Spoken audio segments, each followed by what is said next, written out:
안녕하세요. 권블리쌤입니다. 우리 1학기 2차 지필고사 대비 황금 프린트 기출풀이 하도록 하겠습니다. 풀이 영상을 듣기 전에 반드시 먼저 문제를 풀어보고 들을 수 있도록 하고요. 틀린 문제는 꼭 다시 확인을 하고 여기 있는 문제뿐만 아니라 여러분들이 공부를 하면서 시험 전까지 어떤 내용들을 더 공부해야 될지 확인하면서 문제풀이를 활용했으면 좋겠습니다.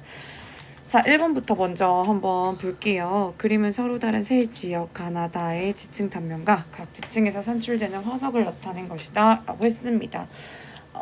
지층을 구성하는, 우리가 이제 지층의 상대 연령을 구할 때 지층을 구성하는 그 암석의 종류나 퇴적 구조 또는 여기 문제에 나와 있듯이 화석을 가지고 지층의 선후 관계를 파악하는 방법 연습을 했었습니다. 그래서 똑같은 이제 화석이 나오는 층들은 지금 서로 다른 세 개의 지역에서 가나다는 서로 다른 지역이죠. 그쵸? 근데 서로 다른 세 개의 지역이지만 우리가 표준 화석이라고 하죠. 특정한 시기에 살았던 생물들로 만들어진 화석. 이제 시기를 알려주는, 이 지층의 생성 시기를 알려주는 화석들을 가지고 똑같은 화석이 있다면 이제 같은 시기에 생성된 지층으로 볼 수 있기 때문에 이 지층에 있는 화석을 이용해서 우리가 서로 다른 지역이지만 누가 먼저 쌓였고 나중에 쌓이는 지층의 선후 관계를 파악할 수 있다라고 했습니다. 지금 문제에서 보면 그림을 좀 보고 보기로 먼저 넘어갈게요. 지금 삼엽충이 발견되는 요 세 개의 지층 같은 시기에 형성이 되었겠죠. 그쵸?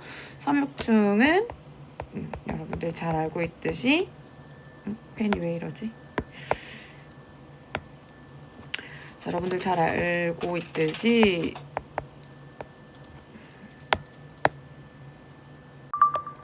자, 여러분들 잘 알고 있듯이 이 삼엽충은 고생대의 대표적인 표준 화석이죠. 고생대 전기부터 전반적으로 이제 살았던 생물 중에 하나입니다. 그래서 고생대 표준 화석 중에 하나이고요. 지금 두 번째로 나오는 게 지금 B 지층에는 없는데 여기 이 A 지층에 아니요 가 지역의 이 층과 여기 좀 이렇게 하면 보기가 어려울 수도 있겠네요. 그냥 표시만 해볼게요. 샘 체크로. 이 지층과 이 지층. 암모나이트. 중생대의 대표적인 표준 화석이죠. 그쵸? 중생대. 지층이 지금 가랑 다에서 발견되고 있는 걸 볼 수 있고요. 화폐석은 그렇죠. 신생대의 대표적인 표준 화석입니다. 지금 가나다 세 개의 지역에서 다 나타나고 있고요. 그리고 지금 보면 다 지역에서만 공룡 발자국 화석 역시나 중생대 표준 화석 중에 하나죠. 공룡 발자국이 찍혀있는 층이 나오는 것을 볼 수 있네요. 자, 일단 여기까지 하고 우리가 보기를 보면서 문제에서 묻는 것들을 확인해 보도록 하겠습니다. 지층에 역전은 없었다라고 했기 때문에 자, 이 조건을 왜 주는 걸까요? 우리 앞에서 배웠던 지사학의 법칙을 한번 생각을 해보면 역전이 없었다라는 말은 지금 아래쪽부터 위쪽으로 갈수록 최근에 쌓인 지층이라는 얘기죠. 그러니까 아래쪽에 있으면 지층 누중의 법칙에 따라서 아래쪽에 있는 지층이 위에 있는 지층보다 더 이전에 쌓인 오래된 지층이다라는 걸 얘기를 하고 있는 거죠. 자, 기억 한번 볼게요. 가의 A층에서는 공룡 발자국이 산출될 수 있다. 자, 공룡 발자국은 공룡이 살았다는 일단 중생대 시기 지층에 쌓일 수 있겠죠. 그러니까 지금 가 지역에서 가장 위에 있는 이 A 지층이 중생대에 퇴적된 지층이냐를 묻는 건데 아니죠. 쉽게 판단할 수 있네요. 왜? 이 A 지층은 적어도 A 지층 아래에 있는 이 지층들보다는 더 나중에 쌓인, 최근에 쌓인 지층이어야 되는데 화폐석이 신생대에 쌓인 지층인데 그 위에 중생대 지층이 올 수는 없겠죠. 역전이 없다라고 했었기 때문에. 그래서 기억은 틀린 거고요. 자, 나에서는 퇴적이 중단된 시기. 자, 퇴적이 중단된 시기라고 물었네요.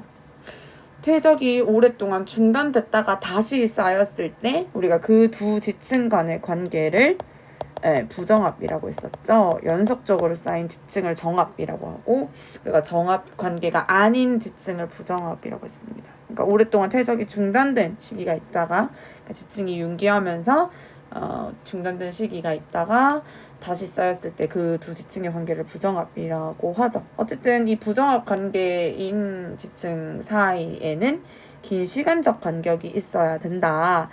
자, 나에서를 물었으니까 뭐 다른 건 필요 없고 우리는 나를 분석해 보면 되겠네요. 퇴적이 중단된 시기가 있죠.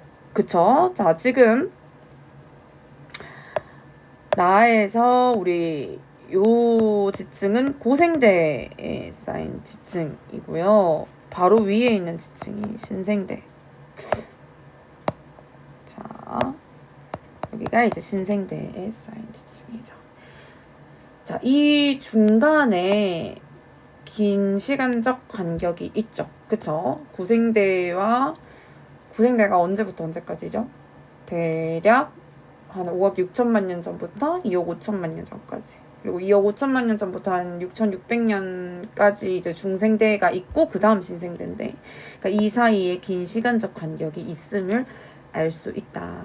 그리고 문제에서 지금 보면 가나 다 지역 같은 경우는 삼엽중이 발견되는 이 고생대 지층 위에 중생대 화석이 발견되는 층이 있고 이제 신생대 화폐석이 나오는 지층이 있는데, 또 여기서도 우리가 나 지역에서는 지금 중생대 화석이 발견되는 지층이 없는 것으로 봐서 이 시기에 퇴적이 중단된 시기를 볼 수 있다. 혹은 이 두 지층 간의 관계가 뭐 부정합이다 이런 식으로 이제 물어볼 수도 있겠죠. 퇴적이 중단된 시기가 있다라는 거 우리가 화석의 대비를 통해서 알 수 있었고요. 자, 다의 지층은 모두 바다에서 퇴적되었다. 다 지층의 특징이 하나 있었죠. 그쵸? 나 지층에서 발견되지 않는 이 공룡 발자국 화석이 발견되었다. 그러니까 문제에서 괜히 주는 자료는 사실 없죠. 그쵸? 그래서 자료 해석만 사실 잘해도 우리는 어느 정도 답을 얻을 수 있다. 자, 공룡. 삼엽중, 암모나이트, 화폐석 이런 애들은 다 해양 생물들입니다. 근데 공룡은 우리가 육지에서 살았던 생물이죠. 그쵸? 그래서 적어도 이 층만큼은 바다에서가 아니라 육지나 뭐 호수나 이런 어쨌든 육지에 있는 곳에서 퇴적이 되었겠네요. 그래서 모두 바다에서 퇴적되었다라고 하면 틀렸겠죠. 그래서 정답은 니은이 되겠네요. 그래서 이 문제를 풀려면 우리가 동일한 화석이 발견되면 동일한 지층이라고 하는 이 지사학의 법칙, 그 지층 누중의 법칙도 포함해서 어떤 지사학의 법칙들에 대한 기본적인 내용도 알고 있었어야 됐고, 이 각각의 화석들이 어떤 시기를 어떤 시기의 대표 화석인지 화석에 대한 내용들도 좀 알고 있었어야 되는 겁니다. 그 내용들만 알면 크게 뭐 어렵게 풀리는 어려운 내용은 없었죠. 넘어갈게요. 자, 2번 한번 보겠습니다. 자, 2번 문제는 아마 그림을 보고 좀 지레 겁을 먹은 친구들이 있지 않을까 싶은데요. 하나하나 차근차근 한번 보도록 하겠습니다. 그림 칸은 어느 지역의 지질 단면도를. 우리가 이 지질 단면도를 보고 상대 연령, 그러니까 지층의 생성 순서를 파악하는 것도 잘 나온다 라고 했습니다. 조금 이따 이제 순서를 보도록 하고요. 문제를 맞아보면 어쨌든 지질 단면도가 나와 있고, 나는 방사성 원소 X가 붕괴되는 과정에서 자원소와 상대적인 양을 나타낸 것이다. 그러니까 지금 원소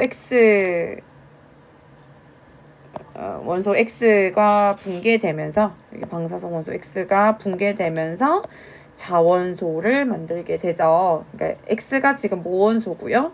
얘가 붕괴하면서 자원소가 만들어진다. 이때 우리가 일정한 반감기를 주기로 붕괴된다라고 했습니다.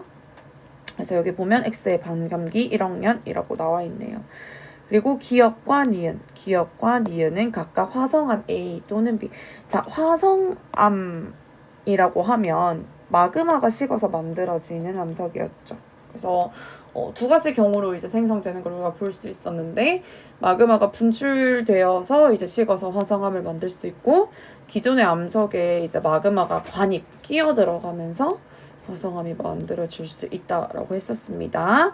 어쨌든 여기 지금 A랑 B가 화성암인데요. 좀 형태로 봐서는 이제 기존 지층에 얘네들이 이렇게 뭐라 해야 돼, 평행하게 예쁘게 쌓여 있지 않고 이런 식으로 뚫고 들어간 식으로 되어 있는 것을 봐서 퇴적이 된 이후에 A, B가 이제 차례대로 관입이 되었다라는 걸 알 수 있겠죠. 근데 이 A랑 B에 남아있는 이 X와 자원소의 양이 이 기억과 니은 중에 하나다. 찾으라고 하겠다. 그치? 여기까지 이제 문제가 나와 있네요.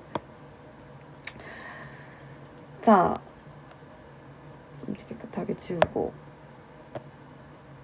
우리 가 자료 한번 먼저 봅시다. 지금 A랑 B가 기억과 니은 중에 하나가 해당이 되는데, 지금 기억에서 묻는 게 바로 그거죠. 화성암 A가 여기 있죠.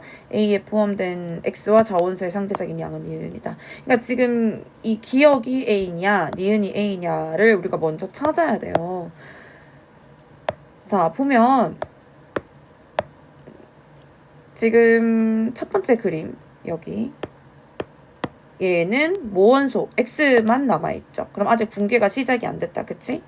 자, 그럼 붕괴가 이제 시작이 되고 있는데, 처음에 여기가 몇 개죠? 하나, 둘, 셋, 넷, 다섯, 여섯, 일곱, 여덟, 16개다. 그쵸? 자, 지금 원래 모원소가 16개, X가 16개였다가 두 번째 단계에서 반으로 줄어드네요. 8개로 지금 줄어들고, 줄어든 만큼 자원소가 만들어지고 있습니다. 모원소의 양이 처음에 2분의 1로 줄어드는 데까지 걸리는 시간. 처음에 모원소 X가 16개였다가 지금 8개로 반으로 줄어드는 데 걸리는 시간이 바로 반감기였죠. 이 시간이 1억년이라고 나와 있네요. 자, 거기에서 또 모원소가 반으로 줄었죠. 지금 8개에서 4개로 또 반으로 줄었습니다. 처음에 비해서는 4분의 1로 줄어들었죠. 반감기가 2번 지났네요. 또 1학년이 지나고, 자, 또 기억에서 니은까지도 4개에서 2개로 또 줄었지. 그치? 1학년이 지나고.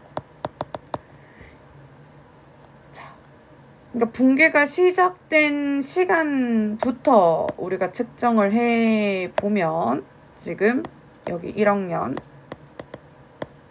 그 다음 또 1학년이 지났으니까 여기까지 2학년, 3학년 이렇게 시간이 지나가게 되는 거네요. 여기는 4학년이 되겠죠? 1학년, 1학년, 1학년, 1학년이니까. 자, 그러면 이 모원소 X와 자원소의 양을 봤을 때 반감기가 더 많이 지나간 건 니은이다. 즉 지금 A랑 B 중에서 더 오래된 암석, 그러니까 암석이 만들어지고 나서 시간이 많이 지난 암석이 니은에 해당될 거고, 더 나중에 만들어진 암석에 모원소 양이 더 많이 남아있을 거니까 기억이 되겠네요. 그러면 우리가 A, B의 생성 순서를 어쨌든 이 단면도를 보고 판단을 해야 된다. 자, A, B의 생성 순서는 어떻게 될까요?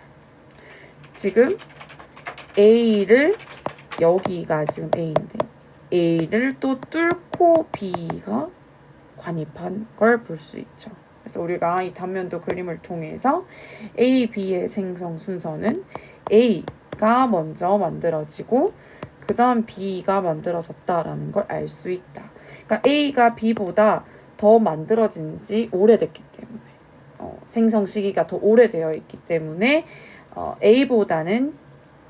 B보다는 A의 자원소가 더 많이 만들어졌을 것이다. 모원소 양은 반대로 더 적겠죠. 그쵸? 그러면 기억 니은 중에 하나라고 했으니까 A가 지금 니은이 되고요. 그러니까 A에는 지금 X가 2개 남아있고 자원소가 14개가 형성되어 있고, B는 그것보다는 생성 시기가 지금 더 늦기 때문에 기억처럼 모원소가 4개 남아있고 자원소가 12개 남아있는 상황이 되는 거죠. 근데 지금 보기 기억에서 A에 포함된 이 원소 X와 저원소의 양을 나타낸 게 니은이라고 했으니까 기억은 맞는 거네요. 그쵸? 우리가 남아있는 모원소와 자원소의 양을 보고 시간이 지나갈수록 모원소는 줄어들고 자원소는 더 많아지기 때문에 이 상대적인 생성 순서에서 먼저 만들어진 A가 누구인지를 판단을 할 수 있었다. 자, 그 다음 니은 부정한면 U 다시 어디죠? 여기네요. 여기 부정한면. 보통 부정한면은 우리가 이렇게 기저여감을 표시해서 알려주기도 한다라고 했었죠. 그러니까 이 부정한 면을 경계로 위의 지층과 아래 지층이 긴 시간적 간격이 있다라는 건데 지금 이 부정한 면이 만들어진 시기가 3억년보다 오래되었냐라고 묻고 있습니다. 이건 어떻게 풀 수 있을까? 지금 우리가 이 가 그림에서 생성된 시기를 알 수 있는 건 A랑 B 지층이죠. 어떻게 알 수 있지?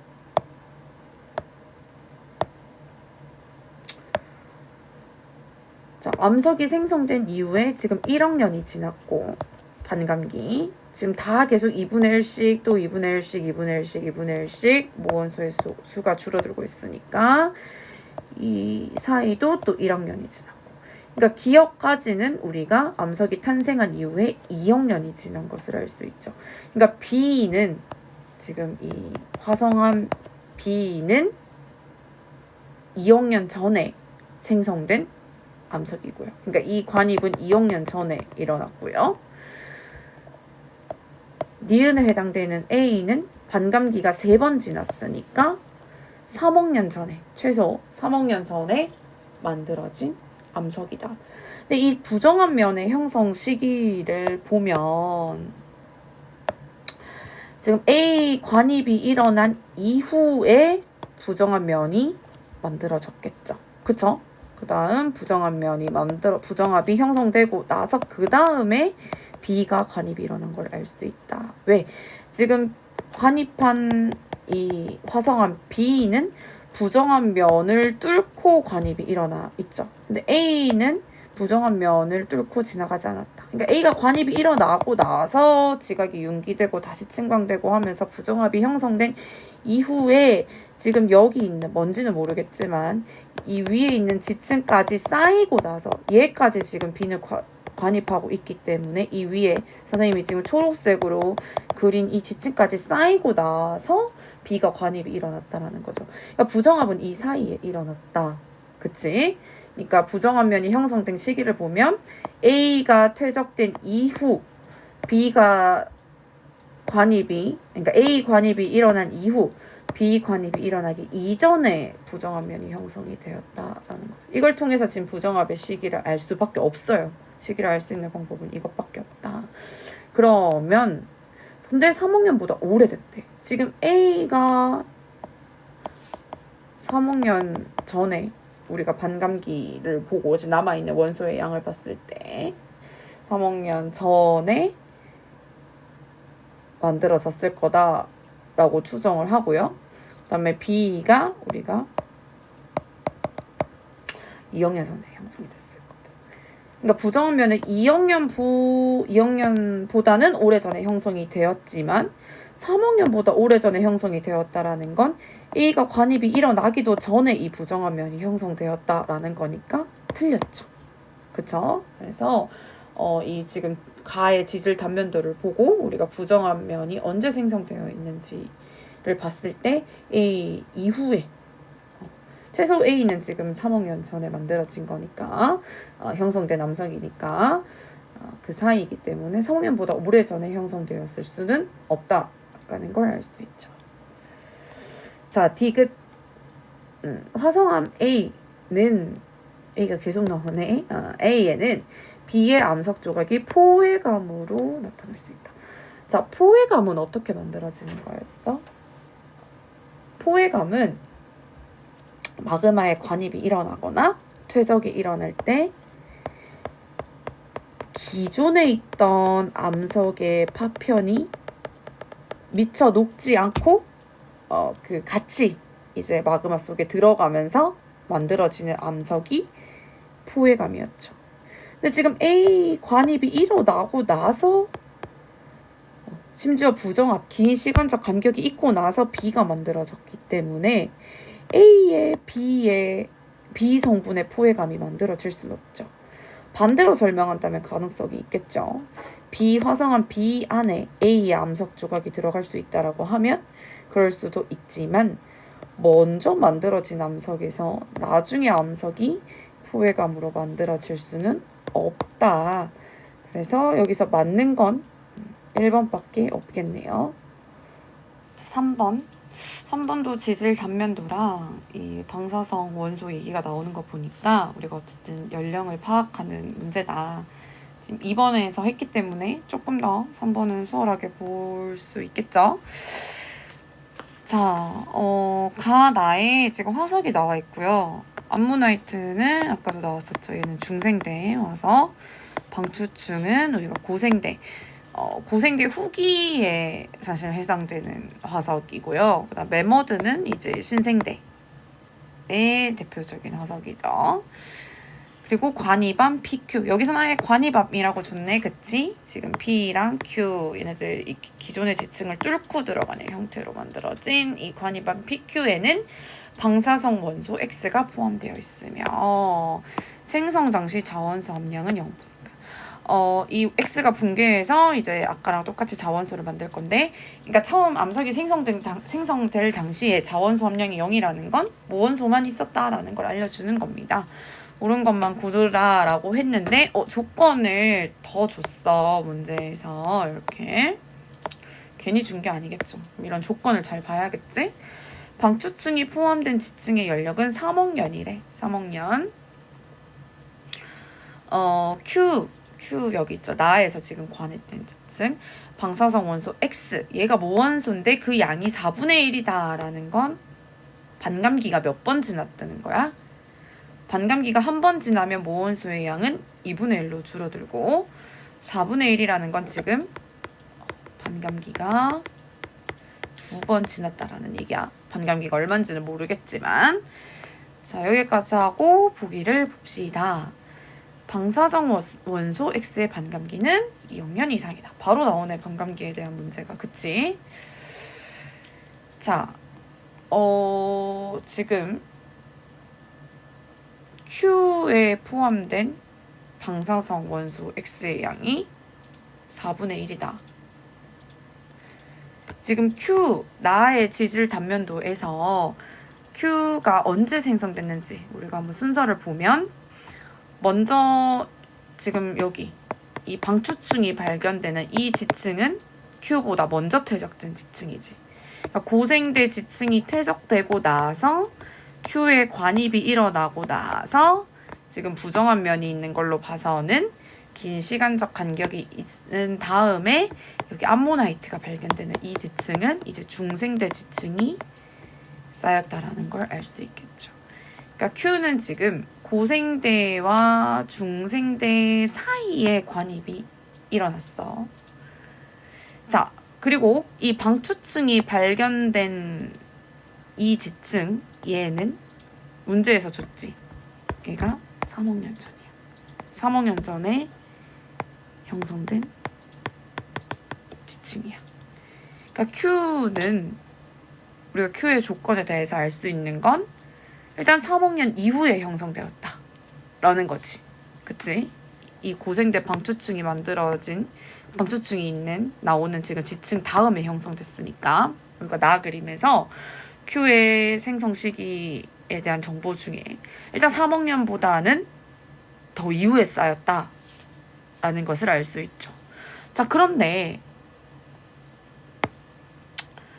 원소 X의 반감기가 만약에 2억 년이라면 지금 Q는 반감기가 2번 지났으니까 적어도 얘는 2억 년 곱하기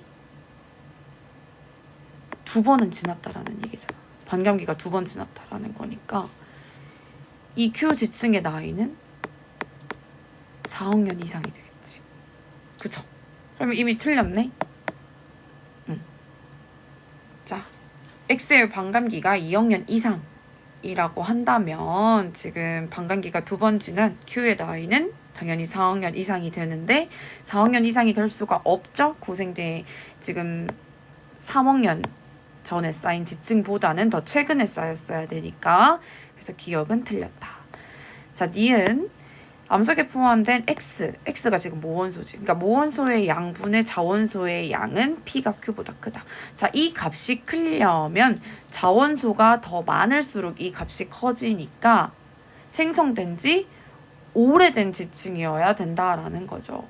그럼 P랑 Q 중에 누가 나이가 더 많은지를 알아야 되네. P는 지금 3억 년보다는 더 이후에 이제 쌓인 거고 중생대보다는 먼저 쌓인 거죠.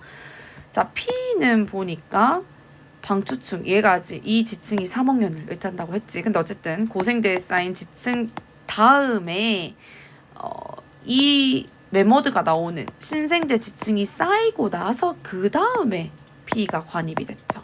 그쵸? 그럼 얘는 더 최근에 관입된 지층이네. 그러니까 P랑 Q의 나이를 비교해 본다면 P가 Q보다 나이가 어린 층이 되죠. 그쵸? 얘는 신생대 이후에 관입된 층이니까 Q가 나이가 더 많아. 그러니까 얘가 반감기가 더 많이 지났을 거란 말이야. X의 반감기가. 그러니까 당연히 자원소의 양은 P보다 Q에서 더 많겠죠. 이유는 맞는 보기가 되네요. 자, 부정한 면을 경계로 지금 가, 나, 지층 둘 다 부정한 면이 있어. 부정한 면이 나타난다면 이 부정한 면을 경계로 두 지층은 위아래 두 지층은 긴 시간적 간격이 있다. 실제로 지금 가는 고생대와 신생대 지층이고 나는 고생대 지층과 중생대 지층인데 이 시간적 간격이 더 긴 거는 당연히 가가 더 길겠네. 그치?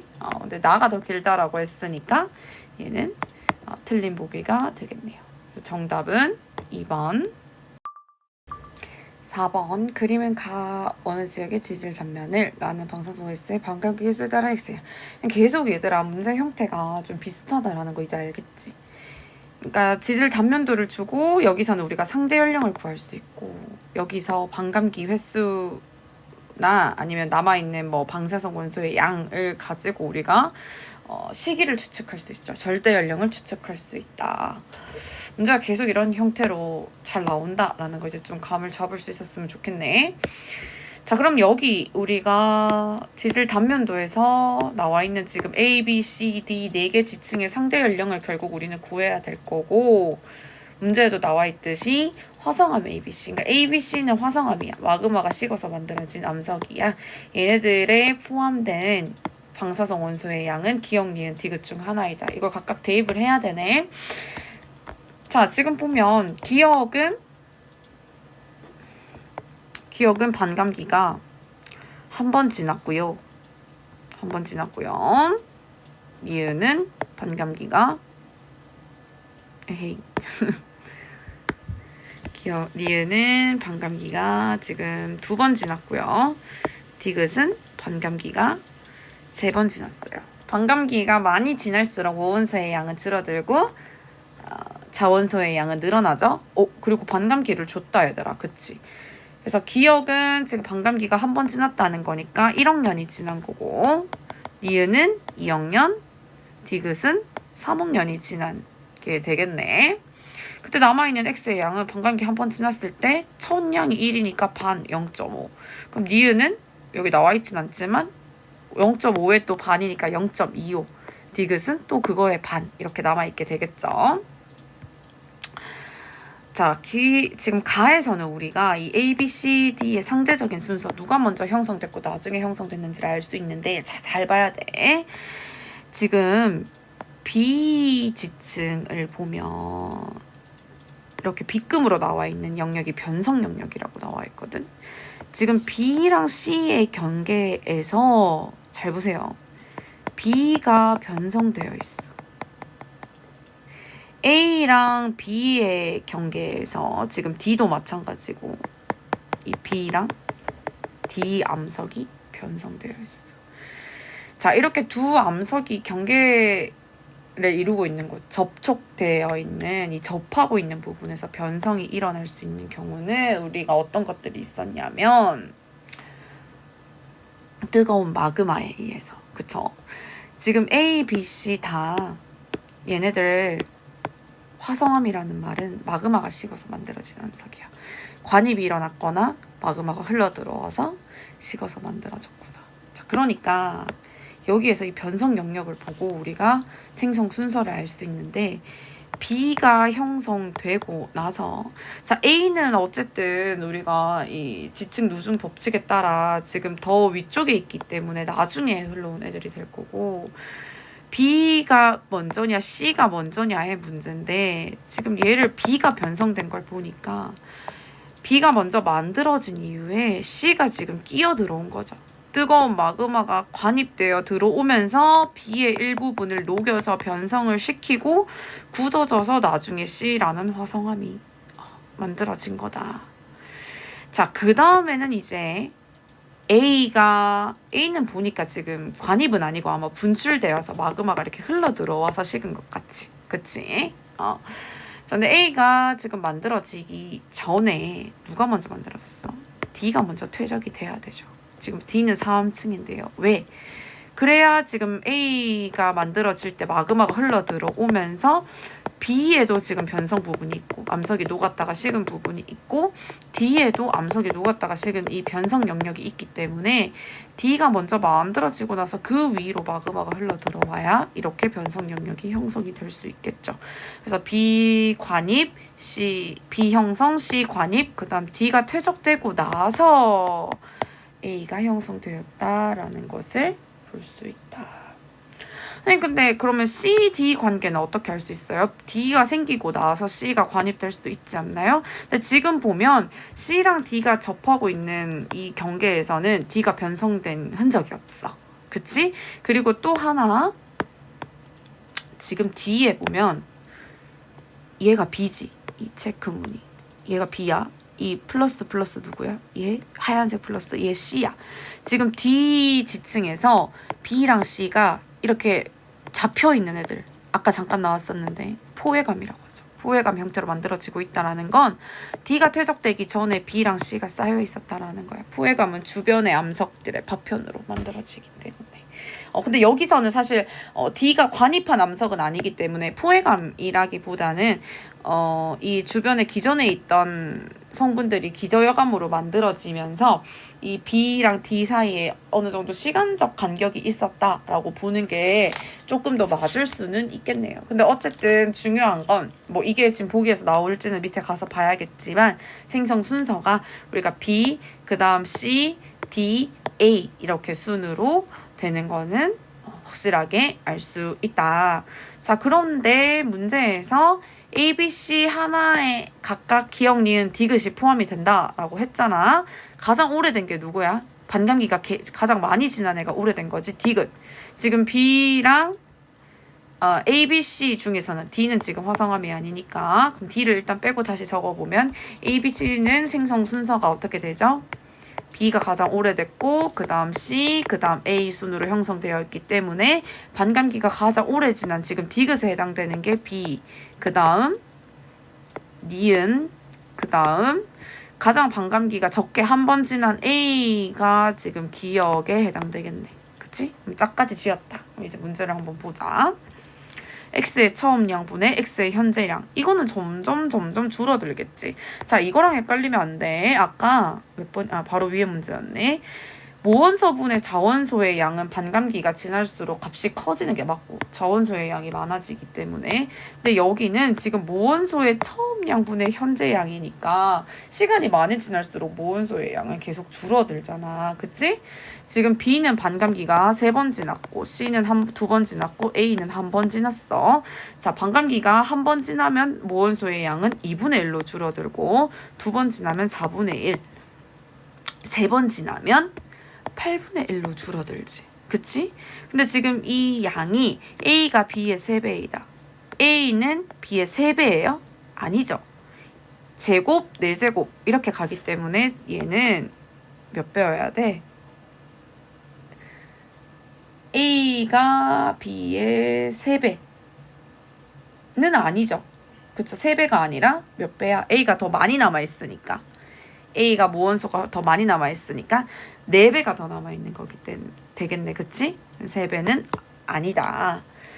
자, B에는 C의 암석 조각이 포획. 자, 포획암으로 만들어지려면 먼저 형성된 암석이어야 된다라고 했었어. B에는 C의 암석 조각이 이미 틀렸네. B가 먼저 만들어진 암석인데 어떻게 나중에 만들어진 암석이 포획암으로 있겠니? 틀렸죠. 기억 니은이 틀렸으니까 디귿이 정답일 수밖에 없는데 공부할 땐 그렇게 하면 안 된다 그랬어. 자, 디귿은 중생대에 생성되었다. 그러니까 디귿이 생성된 구체적인 이 시기가 중생대인지를 확인하라라는 건데 우리가 D의 퇴적 시기를 알 수 있는 건 D는 지금 몰라. 문제에서 안 줬어. 근데 B랑 C랑 A 얘네들 화성암에 남아있는 원소의 양을 줬기 때문에 얘네들을 가지고 어느 정도를 추정해 볼 수 있단 말이야. 지금 C는 니은에 해당되니까 반감기가 2번 지났대. 근데 이 X의 반감기가 1억 년이라고 했어. 그러면 지금 C는 문제를 풀려면 지금 우리가 C랑 A의 결국 연령을 가지고 그 사이에 형성된 D의 연령을 추정할 수밖에 없겠지. 근데 C가 지금 반감기가 1억 년인 원소 X가 0.25 남아있었으니까 그러니까 반감기가 2번 지났으니까 적어도 C는 2억 년 전에 형성이 된 거고 C는 지금 아니죠. C가 2억 년 전에 형성된 거고 A는 반감기가 1번 지났죠? 그러니까 1억 년 전에 형성되었겠네. 그러니까 이 사이에 D 지층이 퇴적되었는데 중생대냐고 물어봤단 말이야. 충분히 가능성이 있죠. 왜?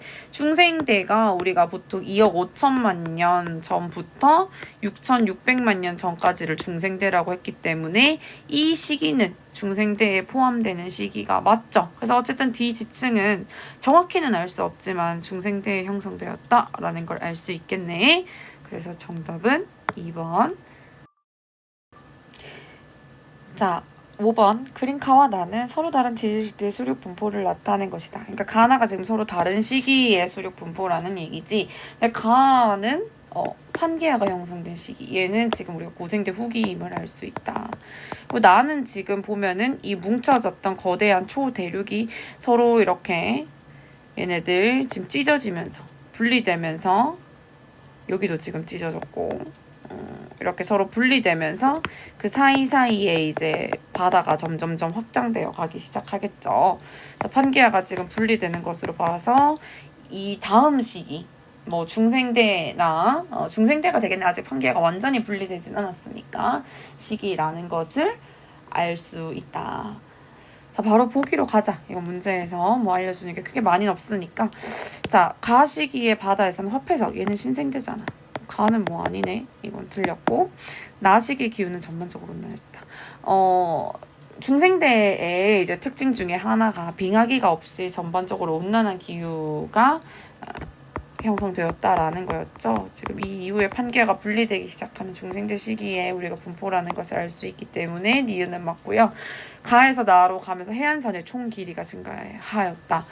지금 이렇게 판게가 형성된 시기에는 해안선이라는 건 이제 해안선이 뭔지 알죠? 그쵸? 여기 육지와 바다가 접하고 있는 이 해안선 대충 봐도 이렇게 해안선이 그려진다.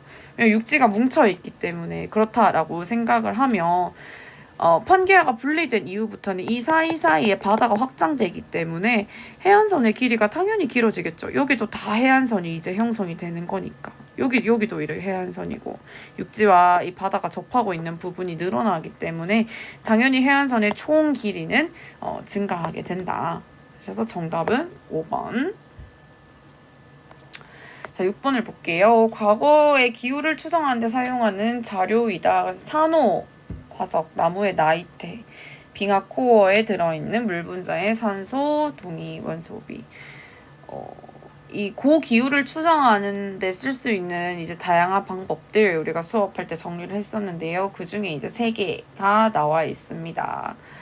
자, 산호. 얘네들은 어떤 환경에서 잘 자랐느냐? 일단 바다죠, 바다. 바다인데 좀 더 특징적인 건 얕은 그리고 따뜻한 바다에서 이 산호화석이 잘 자란다. 그래서 산호화석이 발견되는 그 시기에는 기후가 온난한 그리고 바다 지역이었다라는 걸 알 수 있다라고 했고요. 자, 나무의 나이테라는 건 이게 생장선이라고 했었죠. 그래서 우리가 나이테의 간격을 가지고 또 과거의 기후를 추측할 수 있었다. 그러니까 나무가 잘 자라는, 그러니까 비가 많이 오고 따뜻하고 그랬던 시기에는 이 나무의 나이테 사이의 간격이 넓다라고 했었죠. 그만큼 나무가 생장을 잘 하기 때문에. 그러니까 이 나이테 사이사이 간격을 우리가 1년으로 볼 수 있다라면 간격이 넓다라는 건 1년 동안 그만큼 나무가 많이 성장했다라는 걸 의미하니까 간격이 넓다라는 건 우리가 나무가 잘 자랄 수 있는 시기였다, 기후였다라는 걸 알 수 있고요. 춥고 건조하고 이러면 나무가 잘 자라기 힘들겠죠. 자, 그 다음 이 빙하 코어가 뭔지는 알고 있죠? 빙하 코어. 이 빙하 기둥에 보면 거기 이제 기포 같은 것들이 들어가 있고 또 우리가 그 당시에 이제 그 기포 안에 있는 공기의 대기의 조성을 분석해서 그 당시의 기후를 알 수도 있고 이 빙하가 결국에 얼음이잖아, 그치?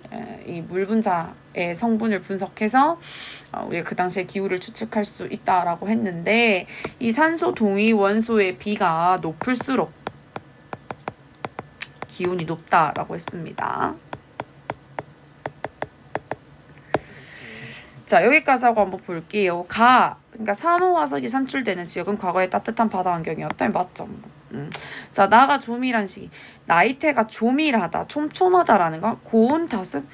따뜻하고 비 많이 오면 나무 잘 자라는데 그럼 조밀하지 않고 간격이 넓다라고 했었죠. 반대로 이제 춥고 건조한 시기에는 나무의 생장이 더뎌지기 때문에 나이테가 조밀하게 나타날 수 있다. 니은은 반대로 설명할 수 있으니까 틀렸고요. 자, 다는 잠시만.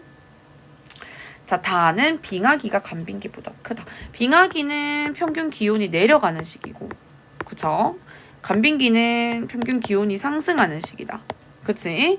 그러면 간빙기가 더 따뜻한데 지금 산소 동위 원소 비가 크다라고 하면 기온이 높을 때잖아. 근데 빙하기가 간빙기보다 크다. 자, 그러니까 기온이 더 낮은 빙하기에 이 동위원소비가 높다라는 건 틀렸죠. 작다라고 해야 맞겠다. 그치? 그래서 정답은 1번. 자, 가와 나는 우리나라에서 관측한 기상현상이다. 뇌우 천둥 번개를 동반하는 많은 비가 내리는 폭풍우였죠. 용오름 얘는 우리가 이제 토네이도를 랑 같은 기상현상입니다. 자, 이에 대한 설명으로 옳은 것은 자, 가는 온난전선이 통과할 때 주로 발생한다. 자,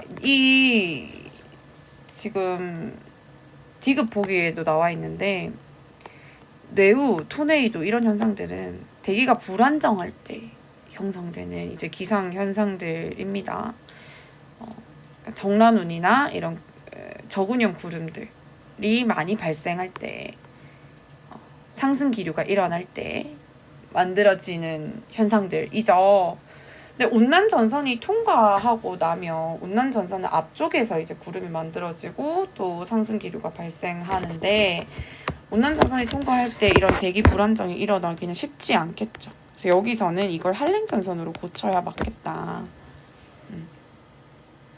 그래서 기억은 틀렸고 다 지금 대기가 불안정한 상태에서 일어나는 기상 현상들이니까 대기의 상승 기류가 강하게 발생하고 구름이 많이 이제 비가 올 수 있는 이런 정란운이나 두꺼운 저근형 구름들이 만들어져야 이런 현상들이 일어날 수 있기 때문에 온난전선이 통과할 때는 아니다.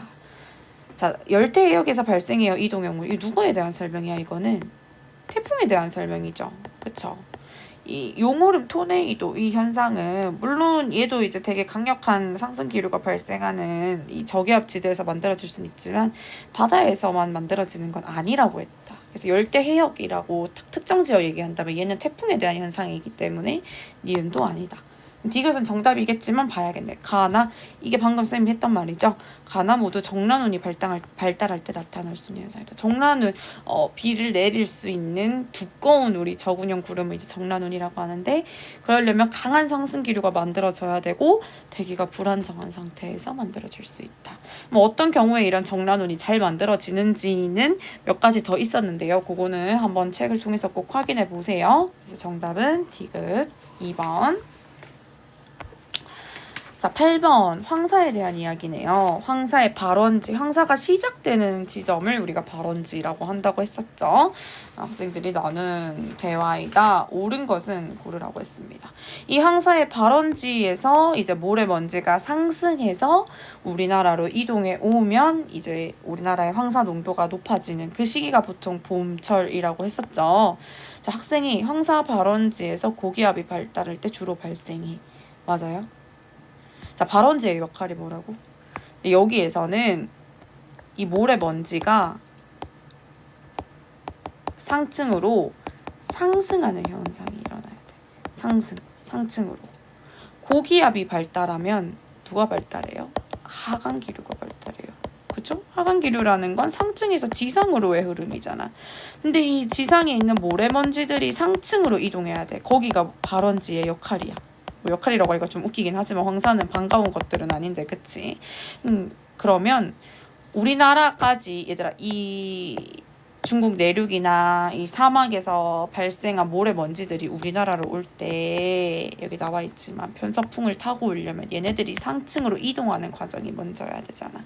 그러니까 이 발원지에서는 하강기류가 아니라 상승기류가 발달할 때 황사먼지가 이렇게 우리나라로 이동해 오게 된단 말이야. 그러니까 발원지에서는 고기압이라고 하면 안 되고 저기압이라고 해야 맞겠죠. 그럼 고기압이 형성되는 곳은 어디야? 이 타고 온 먼지들이 상층에 존재하고 있을 때는 우리가 황사의 농도는 상층에서 측정하는 게 아니잖아. 그쵸? 지상에서 측정하기 때문에 이 상층에 쌓여있는 모래먼지들이 하강기류를 타고 지상으로 내려오면 이제 여기 이 관측소에서 황사의 농도가 커지니까 그때 우리나라가 황사의 피해를 많이 받게 되겠죠. 그러니까 이 고기압은 이제 황사의 피해를 보는 곳이 고기압이 형성되고 하강기류가 형성돼야겠다. 그쵸? 그래서 A는 틀렸어. B는 맞지? 모래먼지가 우리나라로 이동할 때는 편서풍의 영향을 받아서 온다. B는 맞고요. 자, 황사는 기권과 직권의 상호작용으로 발생해. 쌤이 우리 안 배운대요 하면 안 돼. 자, 기권. 대기권을 얘기하죠. 대기권. 편서풍, 바람, 기권에서 일어나는 활동이잖아. 그치? 모래먼지, 얘네들 다 직권에서 발생하는 애들이잖아. 그쵸? 그래서 황사는 기권과 직권의 상호작용으로 발생한다. 맞아요. 그러면은 옳게 설명한 학생은 B, C가 되겠네요. 9번은 우리 위성 영상 수업했던 내용입니다. 우리 두 가지 영상에 대해서 배웠거든요. 가시광선 영상과 적외선 영상. 일단 이름에서도 나타나듯이 측정하는 빛의 영역대가 하나는 가시광선이고 하나는 적외선이고 얘네들이 이제 측정하는 방법을 보면 가시광선 영상은 구름이 반사하는 이 빛의 영역대에서 이제 가시광선의 빛을 받아들여서 분석해서 영상을 만들어낸다라고 했었고요. 이제 적외선 영상 같은 경우는 구름이 뿜어내는 적외선 에너지를 가지고 영상을 만들어낸다라고 했습니다. 그래서 이 가시광선 영상은 구름이 태양빛을 반사시킬 수 있는 낮 동안에 측정이 가능하다라고 했었고요. 이 적외선은 온도가 있는 물체들은 적외선을 다 내뿜고 있기 때문에 여러분들도 내뿜고 있다라고 했었죠. 그래서 이거는 낮이나 밤이나 적외선 영상은 측정이 가능하다라고 했습니다. 자, 그리고 또 하나, 그러면 어떤 구름들이 이제 가시광선은 언제 아이고. 자, 어떤 경우에 이 구름이 빛을 더 많이 반사시키냐라고 하면 더 두꺼운 구름들. 두껍다라는 건 이제 구름의 양이 많다라고 볼 수도 있겠죠. 구름 결국 이 다 물방울들이 이제 만들고 있잖아요, 구름을.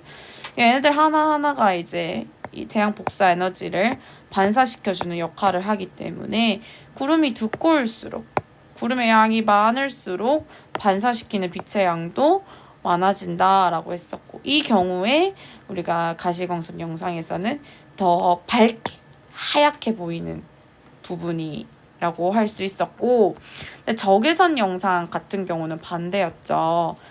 적외선 에너지가 많이 들어오는 부분이, 그러니까 온도가 높은 오히려 구름들이 더 어둡게 보이도록, 그러니까 적외선 에너지가 더 적게 들어오는 온도가 낮은 구름들이 더 밝게 보이도록 영상이 구성되어 있다라고 했었습니다. 자, 그래서 고도로 보면 우리가 구름이 만들어지는 영역은 대륙권인데, 대륙권 내에서는 고도가 상승할수록 온도가 떨어진다라고 했었죠. 그러니까 더 높이 있는 구름, 상층에 있는 구름이 구름 자체의 온도가 더 낮아요. 그래서 얘네들이 적외선 영상에서는 더 하얗게 보인다. 그래서 가시광선 영상에서는 두꺼운 구름들이 더 하얗게 보이고, 적외선 영상에서는 더 높이 있는 상층에 있는 구름들이 더 하얗게 보인다라고 했었습니다. 자, 가시광선 영역에서 구름의 반사율은 구름이 두꺼울수록 크다, 방금 이야기했었죠. 왜냐면 이 반사시킬 수 있는 구름 입자들이 더 많아지기 때문에, 구름이 두껍다라는 건 결국 구름의 양이 많다, 구름 입자들이 더 많다, 그래서 반사시킬 수 있는 애들이 더 많다, 빛을 반사시키는 애들이 더 많다. 그래서 두꺼울수록 반사율이 크고, 중요한 건 영상에서 더 밝게 하얗게 보이는 부분이다 라고 했었죠. 정란운 얘들아, 어떻게 생겼니? 정란운 일단 두껍죠, 그쵸?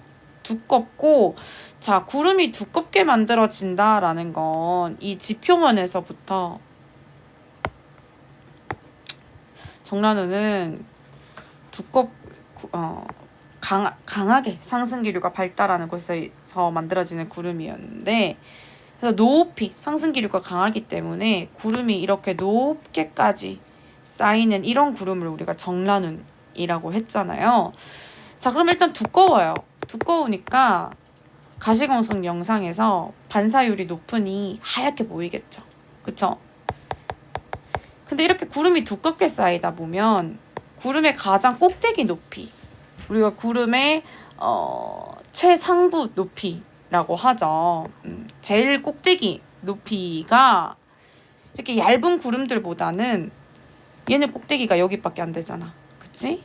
이렇게 구름이 두껍게 쌓이다 보면 이 꼭대기 최상부도 더 높게, 고도가 높아지기 때문에 적외선 영상으로 측정한다면 우리가 이 부분에서 나오는 적외선 에너지를 측정하게 되는 거잖아, 그치? 그럼 구름의 꼭대기 부분이 고도가 높게 있기 때문에 온도가 낮다는 말이죠. 그래서 이 정란운 같은 경우는 가시광선 영상에서도 하얗게 보이고요, 적외선 영상에서는 온도가 낮은 구름, 그러니까 상층에 있는 구름이 더 하얗게 보인다라고 했으니까, 적외선 영상에서도 이 구름의 꼭대기 부분의 온도가 굉장히 낮게 측정되기 때문에, 구름이 두껍게 쌓이다 보니까 이 두 개의 영상에서 다 하얗게 나타나는 부분은 우리가 정란운이 형성된다라고 추정할 수 있다라고 했었죠. 그래서 니은도 맞는 보기가 되네요. 적외선 에너지 방출량은 하층운이 상층운보다 많다. 자, 하층운은 이제 고도가 낮은, 높이가 낮은 이런 구름, 그 다음에 상층운은 고도가 높은 구름. 그러니까 하층운이 온도가 좀 더 구름이 높고요, 상층으로 갈수록 온도가 낮은 구름이라고 볼 수 있어요. 적외선 에너지 방출량은 온도가 높은 하층운이 상층운보다 많은 게 맞죠. 다만 영상에서 그걸 반대로 설정해 놓은 거야. 에너지가 더 적게 들어올 때 밝게 보이도록 반대로 영상을 설정해 놓은 것 뿐이에요. 왜냐면 우리가 밤에 이렇게 설정을 안 해두면 밤에 우리가 구름이 하얗게 보이는 게 아니라 반대로 땅이 하얗게 보이기 때문에 우리가 직관적으로 해석이 어렵기 때문에 구름이 하얗게 보이는 게 우리가 하얀 부분이 구름이다라고 해석하는 게 좋잖아. 두 개를 비교할 때도 그렇고 가시광선이랑. 그래서 바꿔놔서 그렇지 그렇다고 해서 하얗게 보이는 상층은이 온도가 높다. 적외선 에너지가 방출량이 많다라는 건 아닙니다. 그쵸? 그래서 여기서는 기억, 니은, 디귿 다 맞는 설명이 되겠네요. 10번 그림 가는 겨울철 우리나라 주변의 지상 일기도와 P 지점의 일기를 자 지금 P 지점은요 이 일기 기호를 통해서 P 지점의 날씨를 알려주고 있는데요. 일기 기호 잠깐 설명하면 이 동그라미는 구름의 양이에요. 구름의 양. 새까맣게 칠해져 있을수록 구름이 많은 거야. 근데 지금 P 지역은 이 동그라미에 반만 칠해져 있다. 그치? 반만 칠해져 있다. 이제 구름의 양이 어느 정도는 구름이 있다라는 얘기고요. 그 다음 이 막대기는 풍향을 의미한다라고 했었죠. 그리고 이 날개가 풍속이었어요. 얘들아. 풍속. 얘가 이렇게 두 개 있으면 바람이 더 많이 부는 거고 지금 하나만 있네요. 자, 이 풍향을 어떻게 읽는다? 우리가 이 막대기가 가리키는 방향을 그대로 읽으면 돼. 그대로 읽으면 돼. 지금 여기서 그러면 우리가 가장 쉽게 이제 파악하는 방법은 이렇게 4분면을 그어서 북쪽, 서쪽, 동쪽, 남쪽 해서 지금 풍향을 가리키는 이 막대기가 있는 쪽의 방향이 풍향이야. 즉, 북서풍에 바람이 불고 있다라는 얘기입니다. 우리가 바람은 불어오는 쪽을 기준으로 이름을 지으니까 지금 북서쪽에서 이렇게 바람이 불어오고 있다라는 얘기예요. 자, 근데 보니까 안 그래도 그쪽에 지금 이 위쪽에 북서쪽에 고기압이 형성되고 있다라는 걸 볼 수 있겠죠. 이 고기압으로부터 바람이 불어오고 있다라는 얘기야. 겨울철이라고 했으니까 이 고기압이 뭐라는 것까지 우리가 감을 잡을 수 있지. 우리나라 겨울철에 영향을 미치는 북태평양이래. 시베리아 기단 고기압이라는 걸 또 우리가 어느 정도 생각을 해볼 수 있겠죠. 그리고 이때 이제 P 지점에서 측정한 가시광선 위상 영역을 나타냈다라고 했다. 그래서 지금 보면 이렇게 하얗게 나타나는 부분들이 이제 구름이 많은 부분들이 되겠다. 자, 여기까지 하고 보기로 한번 넘어가 볼게요. 우리나라는 북태평양의 기단을 받고 있다. 그래서 쌤이 방금 북태평양이라 그랬나봐. 북태평양은 우리나라 여름철에 영향을 미치는 기단이죠. 이제 지금부터 이제 이 친구가 본격적으로 우리나라에 세력을 미치기 시작하면서 더워질 겁니다. 장마 전선을 형성하면 비도 많이 올 거고요. 어쨌든 여기서는 겨울철 일기도라고 줬기 때문에 얘는 보는 순간 넘어가야 됩니다. 북풍 계열의 바람이 불고 있다. 맞죠? 지금 얘는 어쨌든 이 위쪽이니까 뭐 북서풍 또는 북서풍이니까 북풍 계열의 바람이잖아요. 만약에 이 일기 기호가 반대로 뭐 이런 식으로 이렇게 있으면 얘는 남동풍이니까 남풍 계열의 바람이 되겠죠. 네, 풍량 기호를 읽을 수 있냐라는 얘기야. 북풍 계열의 바람이 불고 있다. 맞고요. 야간에 관측한 현상이다. 저게 가시광선인데 해 떠 있을 때만 쓸 수 있는데 아니죠. 얘는 야간에 관측한 영상 아니다. 여기서는 우리가 일기기호, 일기도 보는 법, 일기기호 우리가 좀 기억을 해두시기 바랍니다. 자, 11번 우리나라에 영향을 주는 기단 나왔네요. 우리나라에 영향을 주는 기단 겨울철, 봄, 가을철, 또 여름철에 영향을 미치는 기단들 우리 살펴봤습니다. 그쵸? 자, 그리고 나는 날씨와 관련된 뉴스를 나타낸 것이다. 열대야. 여름철 뉴스인가 봐요. 그쵸? 자, 우리 수업 시간에 필기했던 거 가지고 왔는데 자, 우리나라에 이제 그 계절별로 영향을 미쳤던 기단들 겨울에 이제 차가운 하고 건조한 북서 계절풍을 가지고 오는 이 시베리아 기단. 기단을 또는 고기압, 우리가 보통 일기예보나 이런 곳에서는 기단보다는 고기압이란 말을 더 많이 쓴다라고 했었죠. 그쵸? 네, 시베리아 고기압 혹은 시베리아 기단. 자, 그 다음 이제 여름철에 영향을 미치는 우리가 오호츠크의 기단과 북태평양 기단.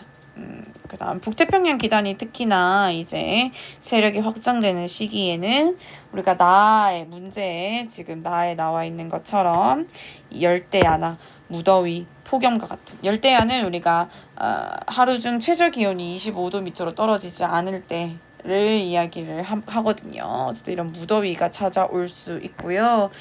다음 이제 봄, 가을철에 영향을 미치는 양쯔강 기단 같은 경우. 그래서 기단이 만들어지는 곳의 성질에 따라 그 기후나 이런 특징에 따라 기단의 성질이 정해진다라고 했었다. 시베리아나 이 오츠크의 기단처럼 우리나라보다 고위도에서 만들어지는 기단들은 비교적 한랭한 기단들, 저위도에서 만들어지는 기단들은 온난한 기단들, 그리고 대륙에서 만들어지는 애들은 건조한 기단들, 얘네들, 그 다음 바다, 해양에서 만들어지는 애들은 수증기를 많이 머금고 있는 다습한 기단들이라고 했습니다. 자, 다시 문제를 볼까요? 그래서 이 기단을 분류하는 과정을 나타낼 때 한랭한 기단인가? 얘에 누가 올 수 있죠. 그럼 한랭한 기단 2개, 그쵸. 겨울철에 영향을 미치는 시베리아랑 이 오호츠크의 기단. 근데 뭔가 기억에서 또 질문을 해서 얘에 해당되는 게 오호츠크의 기단이고, 그럼 아니오에 누가 들어가겠니? 얘가 시베리아가 들어가겠지. 자, 한랭한 기단인가? 아니오. 그러면 여기는 온난한 기단 2개가 와야겠네. 누구? 북태평양 기단이랑 북태평양 기단이랑 양쯔강 기단. 건조한 기단인가? 얘. 이 둘 중에 건조한 기단은 얘가 이제 B가 양쯔강 기단이 될 거고, A는 바다에서 만들어진 기단이잖아. 그러니까 건조하진 않죠? 그럼 A가 이제 북태평양 기단이 되겠네. 그쵸? 자, 여기까지 하고 봅시다. 장마전선을 형성하는 거는 기억에 적합하다. 장마전선은 누구랑 누가 만나서 오호츠크의 기단과 북태평양 기단이 만나서 만들어지니까 지금 기억 질문을 통과한 건 시베리아랑 오호츠크의 기단 중에 오호츠크의 기단이니까 기억 맞겠네요. 나의 뉴스가 나오는 게죠. 열대야, 무더위, 폭염, 기단 B 맞아요? 아니죠. B는 양쯔강이니까 B가 아니라 이거는 북태평양 기단 A의 영향을 받는 게 되겠네요. 들고 기단 C, 시베리아, 겨울, 서해안 지역, 폭설 내릴 수 있죠. 자, 이 폭설 같은 경우는 우리가 기단이 이동해 올 때 기단의 변질로 설명할 수 있었습니다. 그쵸? 차고 건조한 기단, 우리나라 북서쪽에서 저기 내륙 지역에서 발생한 이 건조한 기단이 우리나라를 넘어올 때 얘의 성질에 비해서는 우리나라 바다가 겨울철이긴 해도 상대적으로 따뜻하니까 이 바다로부터 따뜻한 열에너지랑 수증기를 공급받으면서 이 대기가 불안정해지면 상승하면서 구름, 정란호를 만들게 되고 이제 서해안 폭설 현상을 가지고 오는 현상이 일어날 수 있다라고 했었다. 그래서 우리나라 서해안 지역에 폭설을 낼 수 있다. 맞는 설명이네요. 정답은 기억, 디귿. 12번. 우리나라의 어느 지역에 전선을 동반한 온대저기압. 이 통과하는 2일 동안의 기상요소를 나타낸 것이다.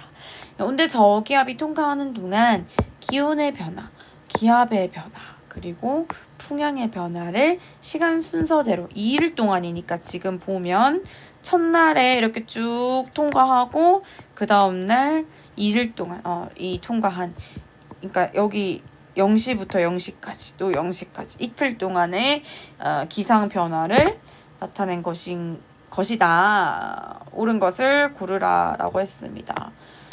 자, 전선을 동반하는 저기압, 온대 저기압이 통과할 때는 그러니까 우리나라가 지금 이 온대 저기압에 어디에 위치하는지에 따라 지금 온난전선의 앞쪽 여기에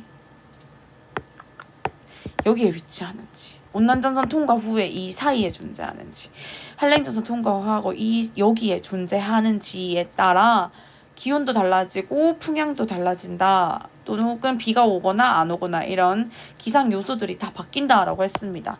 왜? 전선을 동반하기 때문에 이 저기압이 지나간다라는 건 자체가 여기서 보면 전선이라는 건 우리 서로 다른 성질의 공기 덩어리들이 만나면서 만들어지는 거였잖아요.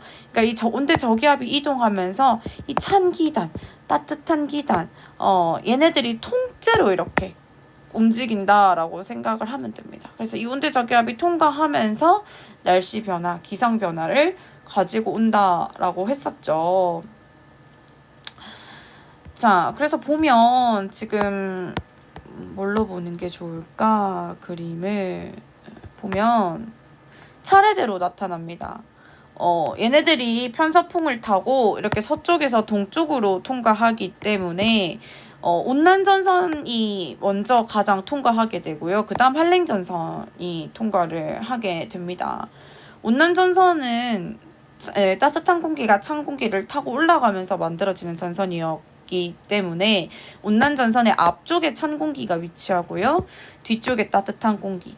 그 다음 한랭전선은 이 한랭전선의 뒤쪽에 있는 찬 공기가 파고들면서 만들어지는 전선이었기 때문에 차례대로 온난전선, 한랭전선이 통과하면서 기온이 우리가 찬 기단에 있을 때보다 온난전선이 통과하고 나면 기온이 상승했다가 한랭전선이 통과하면 다시 기온이 내려가는 이런 형태로 기온의 변화가 바뀌었고, 기압은 기온의 변화랑 반대로 나타난다라고 했었죠. 자, 그 다음 또 중요했던 것 중에 하나가 풍향의 변화였습니다. 그쵸? 우리가 이렇게 일기기호로 풍향을 표시해 뒀는데, 근데 저기압도 우리가 저기압이기 때문에 이렇게 저기압 중심으로 바람이 불어 들어가는 형태로 바람이 분다. 그래서 각각의 위치에서 여기 남서풍, 한랭전선의 뒤쪽에서 남서풍, 두 전선의 사이에서 북서풍, 남서풍, 남동풍 이렇게 풍향도 달라진다라고 했습니다. 지금 이 내용들을 선생님이 설명한 내용들을 하나의 그림으로 나타낸 거예요. 그래서 우리가 지금 기억에서 당장 기억 보기에서 묻는 게 온난전선이 언제 통과했는지를 묻는 거잖아. 자, 온난전선이 통과하고 나면 기상에 어떤 변화가 일어나느냐? 일단 온난전선이 통과하기 전에, 지금 C 지역은 온난전선이 통과하기 전이고 온난전선이 통과하고 나면 이제 B 지역과 같은 날씨가 나타나게 되겠죠. 사실 하나의 지역을 두고 봤을 때 이렇게 저기압이 이동하면서 날씨가 바뀌는 건데, 우리가 이 온대 저기압을 여러 번 그리기 귀찮으니까 우리는 각각의 위치의 지점들을 찍어서 특징들을 살펴봤었다. 일단 가장 큰 특징이 온난전선이 통과하게 되면 찬 기단에서 따뜻한 기단으로 위치가 넘어가기 때문에 기온이 상승하게 될 거고, 바람의 방향도 온난전선 앞쪽에 있을 때는 남동풍이었다가 남서풍으로 바뀌게 되겠죠. 이렇게 기상현상이 바뀌는 지점이 문제에서 말하는 지점이랑 똑같은지를 찾아보면 기억 보기는 판단할 수 있겠네. 자, 지금 둘째 날 6시경. 6시가 지금 2번 나오는데 둘째 날이니까 여기겠지. 그치? 자, 여기에서 온난전선이 통과했다. 자, 온난전선이 통과하려면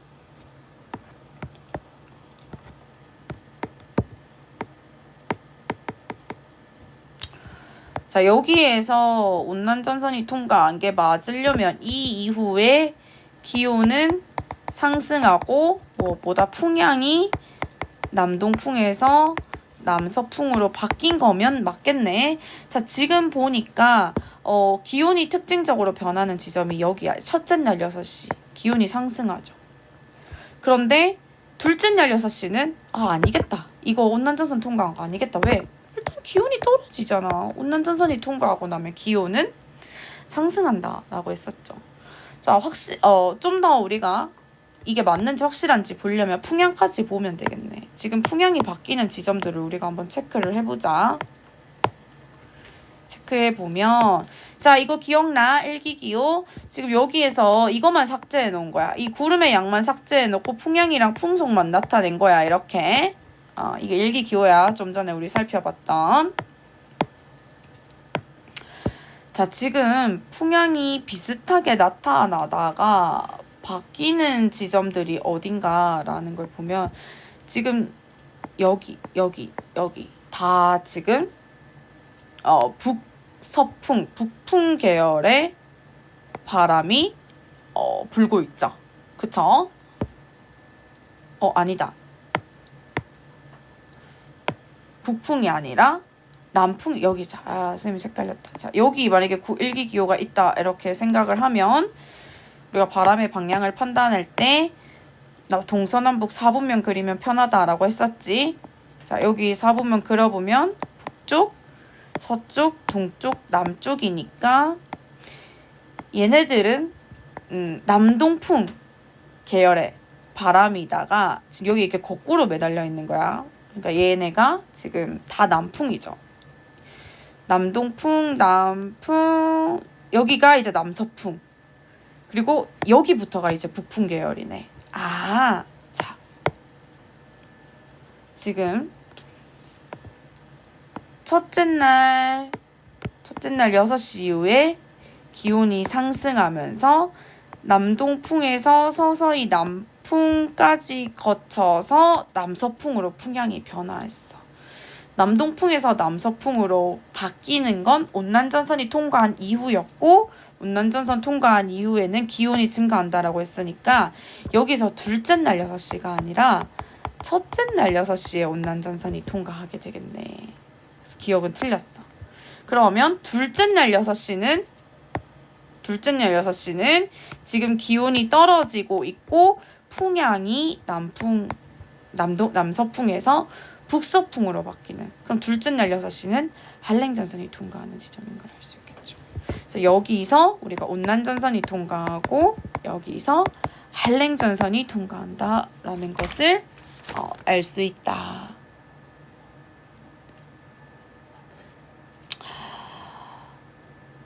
자, 그 다음 잠깐만. 이렇게 됐고요. 그 다음 니은 온대 저기압의 중심은 이 지역의 북쪽을 통과하고 있다. 또 맞는 얘기죠. 왜? 이렇게 온난전선과 한랭전선이 통과하면서 풍향과 기온의 변화를 나타내려면 온대 저기압이 내가 이 기상 요소를 판단하는 지역보다 위쪽, 이 저기압 중심이 위쪽에서 지나가야 된다. 그러니까 우리가 A, B, C 이 지역들이 다 저기압 중심의 아래쪽에 있는 지역들이어야 이렇게 온난전선이 지나가느냐 한랭전선이 지나가느냐에 따라 날씨 변화가 나타날 수 있다라고 했었죠. 이 위쪽에 있는 지역, 여기 만약에 뭐 이런 지역들, 이런 지역들에서 날씨 변화를 관측한다면 지금처럼 이 문제처럼 기상 변화가 나타나지는 않을 거다. 그래서 이렇게 나타나는 경우는 저기압 중심이 내가 지금 측정하고 날씨를 관측하고 있는 지역보다 위쪽에서 북쪽에서 지나가야 가능하다라고 했으니까 니은 맞고요. 자, 한랭전선에 의해서 소나기가 내릴 가능. 자, 소나기는 어디에서 내리느냐? 일단 구름이 만들어져야 소나기가 내리겠죠. 특히나 한랭전선의 뒤쪽에서는 우리가 좁은 영역에서 저군형 구름이 만들어지기 때문에 단시간에 많은 비가 내리는 이런 소나기가 내릴 수 있다 했는데, 어쨌든 이 한랭전선의 뒤쪽에서 한랭전선이 지나가고 나서 우리가 비가 내릴 수 있다라고 했었는데, 지금 첫째 날 21시면 여기잖아. 여기 아직 한랭전선이 통과하지 않았을 시기야. 그러니까 한랭전선에 의해 소나기가 내릴 가능성이 높은 것은 첫째 날 21시가 아니라 오히려 지금 한랭전선이 통과한 이후인 둘째 날, 여기부터 북서풍이 나타나니까 한랭전선 뒤쪽이라고 볼 수 있겠네. 그치? 아까 선생님이 6시가 한랭전선이 통과했을 거다라고 했는데 지금 정확하게 북서풍이 나타나는 건 9시네요. 그쵸? 그러니까 언젠가 이 사이에 한랭전선이 통과를 했겠지. 근데 우리가 소나기가 내릴 가능성이 가장 높을 때는 첫째 날이 아니라 둘째 날 21시경이 되겠다. 그래서 맞는 건 니은밖에 없다. 자, 13번은 태풍에 대한 문제이네요. 어느 날 3시, 12시, 9시에 태풍 중심에 위치한 중심기압이고, 이 중에서 이제 12시 우리나라 부근에서 태풍이 지나는 걸 나타낼 일기도다. 이건 보기를 바로 좀 봅시다. 태풍이 지나가는 동안 A 지점의 풍향은 시계 방향으로 변한다. 지금 왼쪽의 표에서 태풍의 이동 경로가 나타나 있죠. 지금 여기가 이제 12시에 지날 때인데 이후에 얘가 위도 증가하고 경도도 증가하는 거 봐서는 얘네들 이렇게 북상하고 있는 것을 볼 수 있다. 그러면 지금 A 지점 같은 경우는 태풍 진행 방향의 오른쪽에 있는 지점이기 때문에 풍향은 시계 방향으로 변한다? 맞겠죠. 12시 A 지점에서는 북풍 계열의 바람이 우세하다. 태풍 같은 경우도 열대 저기압이기 때문에 이 태풍의 중심을 향해서 바람이 이렇게 불어 들어가는 형태로 존재를 할 겁니다. 지금 중심보다 아래쪽에 있는 지역이니까 바람이 불어 들어가는 형태로 불려면 A 지역에서는 북풍은 아니죠. 적어도 남풍 계열의 아래쪽에서 바람이 불어야 되니까 남풍 계열의 바람이 우세할 수밖에 없다. 틀렸고요.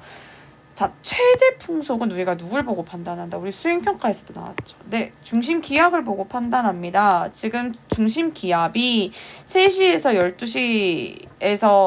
12시로 가면서 중심 기압이 증가했고요. 12시에서 9시로 가면서도 중심 기압이 증가했기 때문에 최대 풍속이 나타나는 시기는 적어도 밤 9시는 아니겠죠. 이 셋 중에 중심 기압이 가장 큰데, 그치? 중심 기압이 낮을수록 저기압이 강하다라는 거니까 최대 풍속은 커지기 때문에 여기에서 9시는 아니다. 차라리 3시라고 해야 맞겠다. 그쵸? 이것은 틀렸고 정답은 1번이 되겠다. 자, 14번 용준산소에 대한 문제입니다. 해수에 녹아있는 기체들을 우리가 용준기체라고 한다고 했었죠. 그중에서 이제 산소에 대한 자료들인데 가는 표층에서 그러니까 같은 깊이에서 지금 위도에 따른 용존 산소량을 나타낸 거고요. 나는 이제 한 지역에서 이 중에 어느 한 지역에서 깊이에 따른 그러니까 수심이 깊어지면서 나타나는 용존 산소량의 변화를 나타내고 있다. 지금 북태평양이라 했으니까 북반구만 나타내고 있네요. 그쵸? 지금 적도에서 고위도로 가면서 산소량을 나타내고 있는데 지금 숫자를 봤을 때 고위도로 가면서 산소의 양이 증가하고 있음을 알 수 있다.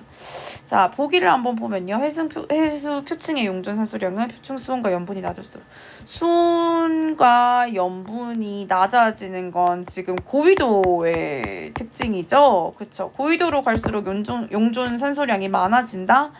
맞네요. 일단 자료 가를 보고 맞다라는 걸 판단을 할 수 있습니다. 근데 왜 우리가 수온이 낮아지면 기체의 용해도가 상승한다라고 했었죠. 그래서 고위도의 차가운 해수일수록 같은 깊이라면 우리가 기체가 더 많이 녹아 있을 수 있다라고 했습니다. 자, 나가 측정된 해역의 위도는 30도보다 낮다.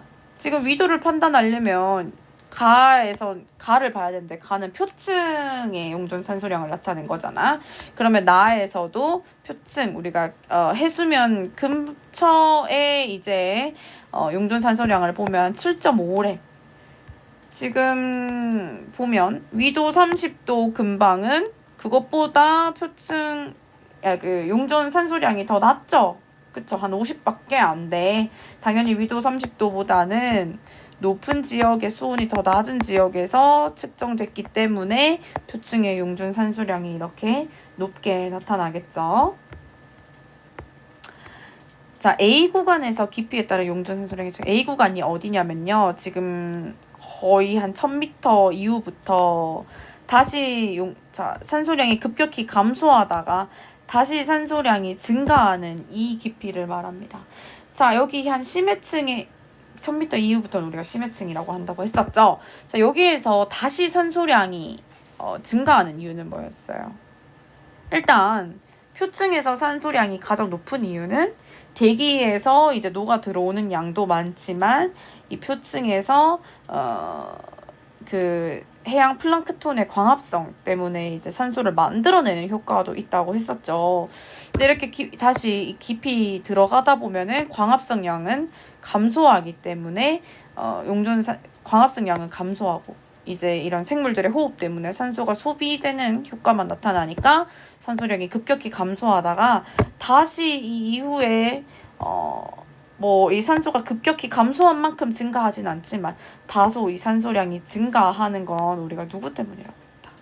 네, 심층 해수 때문이라고 했습니다. 산소를 많이 포함하고 있는 차가운 해수. 그러니까 이 극지방에 차갑고 위도 60도 이상에서 형성되는 차고 밀도가 큰 해수들이 가라앉아서 이제 심층 순환을 만든다라고 했는데 얘네들 산소가 많아요. 이렇게 고위도에 있는 해수들. 걔네들이 산소를 깊은 곳으로 흘러 들어가면서 산소를 공급해주는 역할을 한다라고 했었죠. 그래서 A 구간에서 용존 산소량이 증가하는 건 광합성 때문 아니고 이건 표층에 대한 얘기고 얘네들은 심층 해수, 조금 더 정확하게 얘기하면 극지방의 이런 찬 해수들 덕분에 조금 정확하게 적어줄까요? 극지방의 찬 표층 해수가 심층으로 가라앉으면서 산소를 공급해주는 이런 역할을 한다라고 했습니다. 그래서 요거는 맞는 건 기억밖에 없네요. 정답은 1번. 자, 15번. 어느 해역에서 측정한 수심별 수온을 나타낸 것이다. 지금 0에서부터 50m 단위로 50 단위는 아니에요. 50, 100, 200, 500 그러니까 수심이 깊어지면서 나타나는 지금 수심별 수온을 가로축은 계절이거든요. 계절별로 나타낸 거예요. 자, 그러니까 이제 표층, 0m면 표층이죠. 표층에서 계절별 수온. 가장 높게 나타나는 거 여름이겠네. 그치? 수온 누가 결정해? 태양 복사에너지가 결정하니까. 그다음 50m, 100m, 200m로 가면서 이제 수온을 나타냈는데 우리가 어느 정도 깊이로 들어가면 수온이 거의 일정하게 나타난다라고 했었죠. 그래서 심해층에서는 계절별 수온 변화가 거의 없다라고 했는데 지금 보면 500m 같은 수심에서는 계절별로 수온 차이가 크게 나타나지 않는다. 수온이 거의 낮은 상태로 일정하게 나타난다라는 거 볼 수 있었습니다. 일단 여기까지 하고 우리 보기로 한번 넘어가 볼게요. 기억, 수온 약층은 4월보다 8월에 더 발달한다. 수온 약층이 뭐였지? 수온 약층? 수온이 급격히 감소하는 층을 수온 약층이라고 했었죠. 우리가 깊이에 따른 수온의 연직 분포를 보면 표층과 심해층의 수온은 가장 낮으면서도 잘 안 변한다라고 했지. 이 표층과 심해층의 수온 차이 때문에 수온이 급격하게 감소하는 이런 층을 우리가 수온 약층이라고 했었다. 자, 그럼 수온 약층이 잘 발달하려면 결국 어떤 조건이 만족돼야 되느냐? 표층과 심층의 수온 차이가 커야겠지. 수온 차이가 별로 없으면은 뭐 표층도 수온이 낮고 심층도 수온이 낮으면 굳이 수온이 감소할 필요가 없잖아. 쉽게 말하면. 그치? 수온 약층이 잘 뚜렷하게 발달한다는 건 표층과 심층의 수온 차이가 크게 나타날 때를 의미합니다.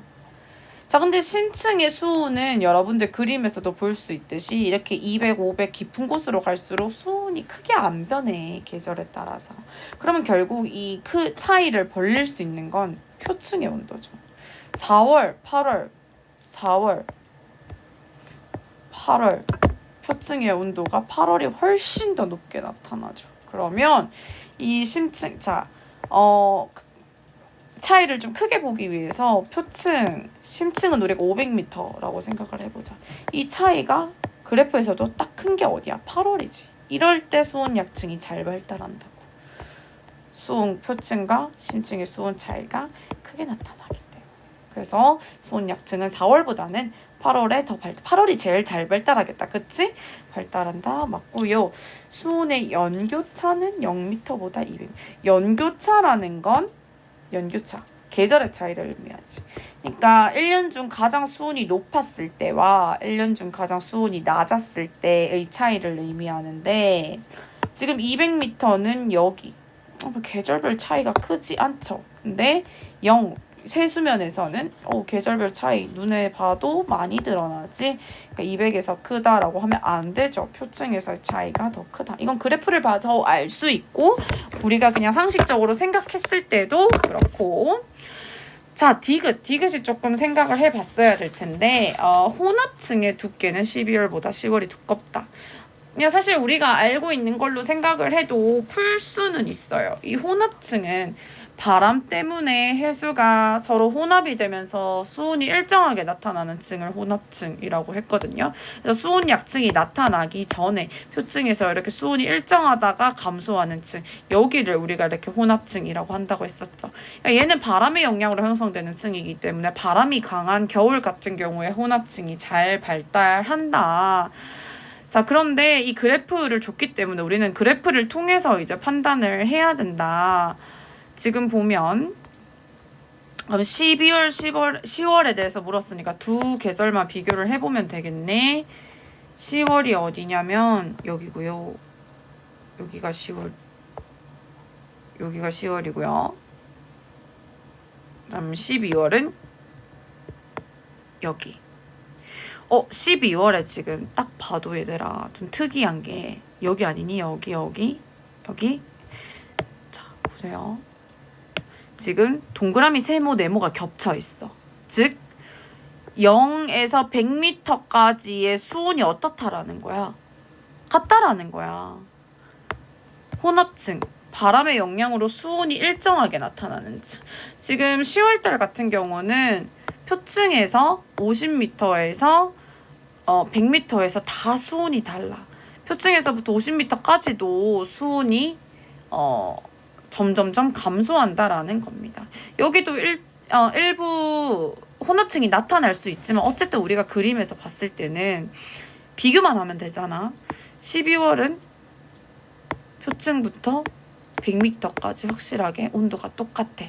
그러니까 수온 분포를 보면 100m까지는 좀 극단적이지만 수온이 일정하게 이렇게 혼합층이 나타나다가 그림을 조금 더 확실하게 그려줄게. 그래도 우리가 깊이에 따른 수온 변화 그래프를 한번 대략적으로 그려보면 100m까지는 선생님 펜이 충전이 제대로 안 돼가지고 지금 말을 잘 안 듣는데 100m까지는 수온이 일정한 층이 나타나다가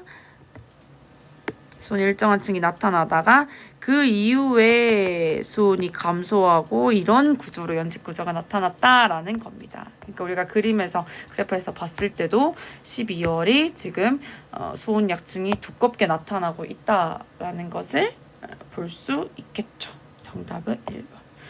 좀 아마 처음 보는 형태의 그래프였을 텐데 조건만 잘 파악하면 충분히 우리가 보기를 판단하는 데 필요한 정보들을 얻을 수 있었다. 두 문제 남았습니다. 자, 16번. 가는 위도에 따른 표층 해수의 밀도 분포를 우리가 해수의 밀도는 수온, 염분에 의해서 결정이 된다라고 했었죠. 지금 위도에 따른 밀도 분포가 나와 있고요. 나는 0도, 30도, 60도에서 표층에서의 평균 수온과 염분을 수온 염분도 우리가 TS 다이아그램이라고 한다고도 했습니다. 결국 우리가 이 수온 염분도에서 구할 수 있는 건 해수의 수온과 염분을 표시해서 밀도를 알 수 있다라고 했었죠. 그래서 밀도가 같은 지점들을 연결해 놓은 선을 등밀도선이라고 했고요. 이 TS도에서 지금 오른쪽 아래로 갈수록 염분은 오른쪽으로 갈수록 커지고 아래쪽으로 올수록 수온은 낮아지기 때문에 결국 이 화살표 방향대로 갔을 때 우리가 밀도가 커진다라는 거 수업을 했었습니다. 지금 A, B, C 세 지점이 이 TS 다이어그램에 표시가 되어 있는데요. 수온 염분도에 표시가 되어 있는데 A, B, C가 각각 0도, 30도, 60도 중에 하나래. 지금 왼쪽에서 밀도 그래프를 보면 0도, 30도, 60도 해수의 밀도가 60도가 가장 크고 30도, 0도 이렇게 되어 있죠. 지금 A, B, C에서 밀도가 가장 큰 애가 누구야? 가장 오른쪽 아래에 있는 A 얘죠. 그쵸? 얘가 위도 60도에 해당되고 C가 30도, B가 가장 밀도가 작은 적도 0도에 해당되겠네요. 옳은 것만은 고르라. 가에서 60도, 북위 60도의 밀도가 30도의 밀도보다 큰 이유는 크죠? 근데 그 이유가 증발량, 강수량 값이 크기 때문이다? 맞아요? 아니에요. 아니에요. 자, 증발량 빼기 강수량 값과 비례하는 건 뭐였냐면 염분이었어요. 그쵸? 증발량이 많을수록 강수량이 적을수록, 즉 이 값이 클수록 염분이 높은 거 맞았고요. 염분이 높을수록 밀도가 큰 건 맞는데 그게 이 지역의 밀도가 큰 이유는 아니라는 거죠. 왜? 내가 미리 열어놨지. 이 증발량 빼기 강수량 값이 가장 큰 위도는 위도 60도면은 북위 60도면 여기에요. 지금 이 파란색 그래프가 증발량 빼기 강수량 값인데 제일 높은 지점이 아니야. 그거는 중위도 지역에 해당되는 얘기였어. 중위도 지역 바람이 많이 불면서 우리가 증발량이 많기 때문에. 그래서 여기에서 염분도 높게 나타나요. 근데 이 북위 60도 부근이 염분이 크지 않음에도 불구하고, 그러니까 실제로 지금 A, B, C 중에서 염분은 가장 작음에도 불구하고 염분 값은 가장 낮잖아. 에도 불구하고 밀도가 큰 건 누구의 영향이야? 얘는 차가운 수온의 영향인 거죠. 수온이 낮을수록 염분이 클수록 밀도가 크기 때문에. 근데 염분 값은 상대적으로 작아요. 그 이유는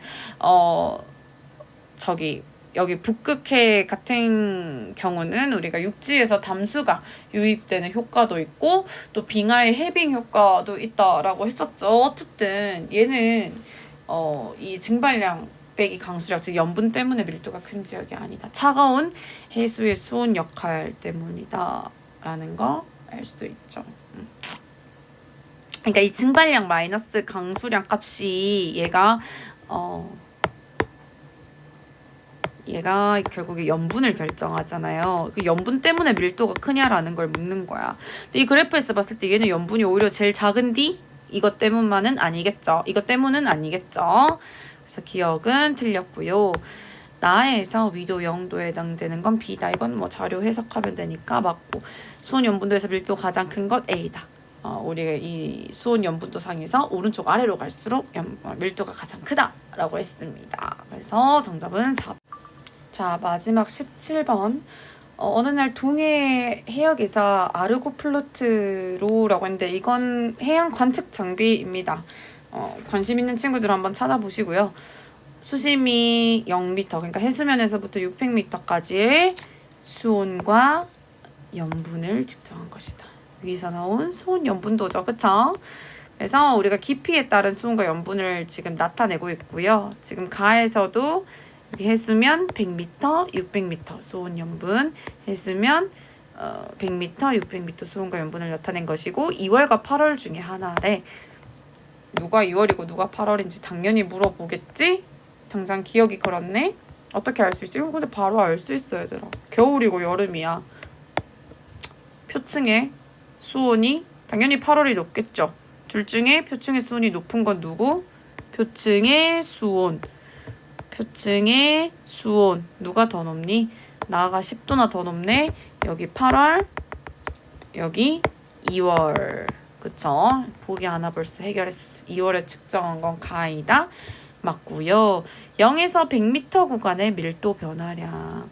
지금 이 수온과 염분에 의해서 밀도가 결정되기 때문에 우리가 그 밀도가 수온과 염분에 의해서 결정되는 밀도가 일정한 지점들을 연결해 놓은 선이 얘네들이잖아. 등 밀도선이잖아요. 등 밀도선이죠.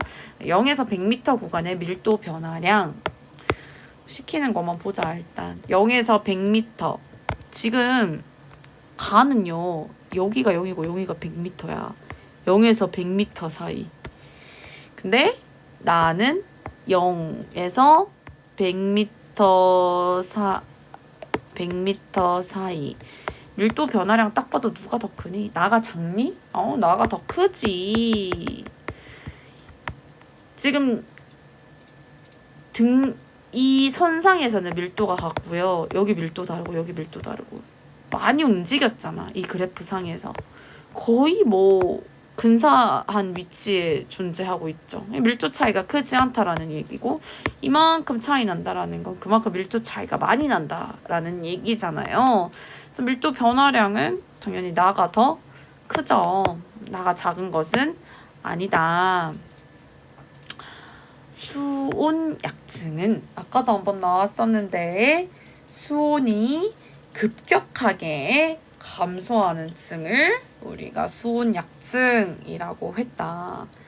어느 정도 수심이 깊게 들어가면 수온은 비슷해진다라고 했었죠. 그쵸? 실제로 여기 문제에서도 100m, 600m, 여기도 100m, 600m의 수온 차이는 2월이나 8월이나 크지 않아. 그러면 우리가 수온 약증이 발달하게 하는 건 표층의 온도와 심층의 온도가 차이가 많이 날수록 수온 약증이 뚜렷하게 발달한다라고 했기 때문에 온도가 가장 계절에 따라 급격하게 변할 수 있는 건 표층의 온도였지. 그치? 우리 태양 복사 에너지 양이 계절에 따라 달라지기 때문에 그러니까 이 표층과 심층의 온도 차이가 많이 나는 여름 나에서 수온 약증이 뚜렷하게 발달할 수 있다. 맞겠네요. 3번. 자, 17문제 정도 문제풀이를 했는데요. 쉽게 풀리는 문제도 있었고 조금 우리가 자료가 낯설기도 하고 좀 잘 들여다봐야 되는 이제 고민해야 되는 문제들도 있었는데 이 정도 수준으로 문제 난이도는 나올 겁니다. 근데 늘 얘기하지만 이것만 푼다고 시험 공부를 다 하는 건 아니라고 했죠. 문제풀이의 의도는 여러분들을 공부를 하기 위한 공부를 할 수 있도록 하기 위한 거기 때문에 틀린 문제를 꼭 한 번 더 보시고요. 내가 틀렸다라는 건 그 부분의 내용이 아직 내가 완전히 숙지되지 않았다라는 거기 때문에 공부를 더 해야겠죠. 그 부분은 특히나 신경을 써서 이렇게 여러분들이 지금 여기 문제를 맞췄다 안 맞췄다 보다는 내가 무엇이 부족한지 한 번 더 살펴보시고 시험 전까지 꼼꼼하게 점검을 해서 공부하는 용도로 활용을 하기 바랍니다. 수업을 듣고 질문이 있는 친구들은 시험 전날까지 미리 질문을 하러 올 수 있도록 하고요. 시험 바로 전에 와서 질문을 하면 받아주기가 좀 어렵습니다. 그래서 미리 와서 질문할 수 있도록 하면 됩니다. 어쨌든 한 학기 동안 고생 많았고요. 시험 잘 치고 우리 볼 수 있도록 합시다. 안녕.